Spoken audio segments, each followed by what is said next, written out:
Всем привет! В этом видео я вам покажу, как скачать любую игру в Roblox. Делается это легко и бесплатно. Для этого переходим на страничку нашей игры. Открываем код элемента нажатием PKM, проверить или же Ctrl-Shift-I, после чего находим вкладочку Network, жмем на нее.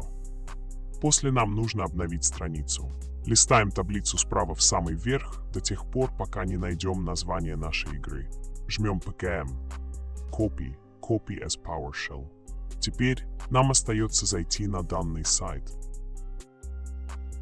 Нажать Get Started, выбрать Game Copier и вставляем то, что ранее скопировали. Все.